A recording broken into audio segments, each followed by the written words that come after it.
Kediri ternyata bukanlah kota yang baru lahir kemarin. Jauh sebelum nama-nama kota besar yang kita kenal seperti sekarang ini, wilayah kota Kediri sendiri nih pernah menjadi pusat kehidupan. Ya, mulai dari kebudayaan dan perdagangan. Kalian tahu, kota Kediri tercatat telah eksis lebih dari 1000 tahun lamanya. Dan di video ini kita tidak sedang membahas salah satu idola kita seperti video-video sebelumnya ya. Tapi di sini kita ayo bareng-bareng mengenal kota Kediri. Kita telusuri ya, sebuah kota yang tumbuh kok bisa dia hebat seperti sekarang, bertahan dan membentuk identitas kebudayaannya dari masa ke masa. Kita mulai dari awal kehidupan di tepi Brantas. Ternyata Brantas itu adalah sebuah sungai guys, nih di Jawa Timur ya. Ternyata sejarah kota Kediri ini tidak bisa lepas dari sungai Brantas. Sejak berabad-abad yang lalu nih, aliran sungai Brantas itu sudah menjadi sumber kehidupan bagi masyarakat sana. Kenapa bisa? Karena menjadi irigasi dan juga jalur perdagangan serta pusat pemukiman ya kan.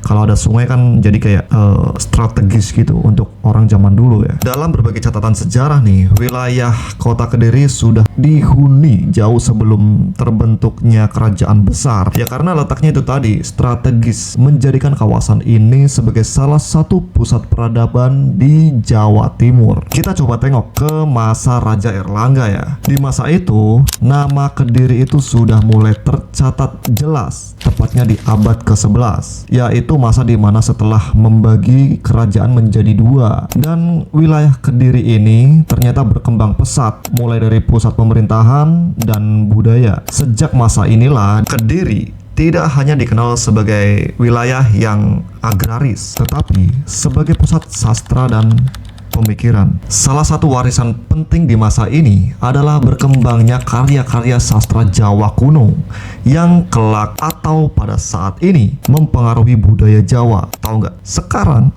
masih lestari. Pada masa kerajaan Kediri, lahirlah sebuah karya sastra besar seperti Kakawin Baratayuda. Kakawin ini menceritakan tentang peperangan antara kaum Korawa dan Pandawa yang disebut peperangan Baratayuda. Dengan karya itu ternyata adalah sebuah pertanda bahwa Kediri tidak hanya kuat secara politik, tetapi juga secara intelektual dan budaya tentunya. Kenapa? Karena kehidupan masyarakatnya itu tidak pernah lepas dari ritual, kesenian, dan tradisi lisan.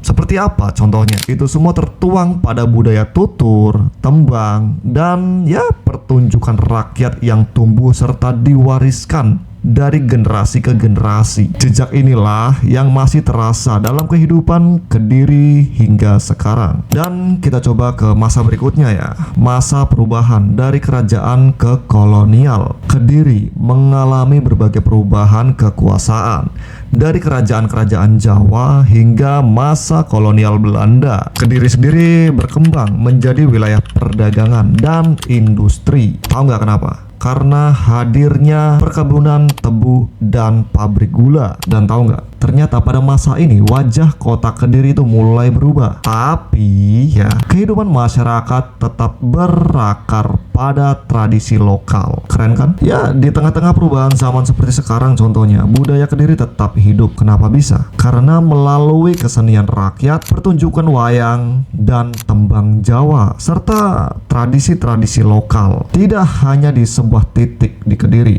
kota dan desa di sekitarnya menjadi ruang tumbuh bagi para seniman tradisional. Dari lingkungan inilah lahir banyak pelaku seni yang menjaga kesinambungan budaya Jawa di Kediri. Oke, itu pada zaman dulu ya, jadul lah untuk anak-anak seperti sekarang. Tapi gimana kalau kita tengok Kediri di zaman sekarang? Kediri ternyata berkembang sebagai kota dengan perpaduan antara tradisi dan modernitas. Keren kan? Kalau selama ini kita kan kenal cuman Jogja, Solo, dan kota mana lagi yang modern tapi tetap berbudaya. Ya, Kediri salah satunya. Di Kediri ternyata budaya Jawa itu tidak ditinggalkan, melainkan hidup berdampingan dengan perkembangan zaman ya. Dari kota inilah lahir figur-figur muda yang membawakan identitas lokal ke panggung yang lebih luas. Kalian ada yang tahu nggak siapa salah satunya?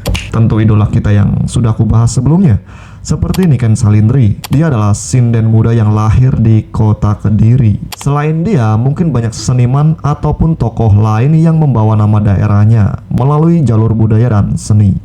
Yang membuat Kediri istimewa bukan hanya usia kotanya ya, tetapi kemampuannya dalam mewariskan nilai budaya. Tradisi tidak hanya disimpan loh, tapi dipraktekkan. Ya, tentu dalam kehidupan sehari-hari. Inilah yang menjadikan Kediri bukan sekedar kota tua, melainkan kota yang terus hidup dengan budayanya. Sejarah Kediri itu kayak sejarah tentang keberlanjutan ya, dari tepian sungai Brantas ke pusat kerajaan hingga kota modern ya seperti hari ini, seperti sekarang ini. Selama budayanya masih dijaga, selama ceritanya terus-menerus dilestarikan, diceritakan ke generasi berikutnya, Kediri akan selalu menjadi bagian penting dari perjalanan peradaban di Jawa Timur. Kita harus belajar dari Kediri, modern tapi tetap berbudaya. Itulah sejarah singkat kota Kediri. Kira-kira ada yang ketinggalan gak? Atau belum aku sebutkan mungkin hal unik yang menjadi bagian dari sejarah kota Kediri? Kamu bisa komen di bawah ya. Aku percaya banget bahwa setiap kota punya cerita yang layak dikenang. Bagaimana dengan kotamu?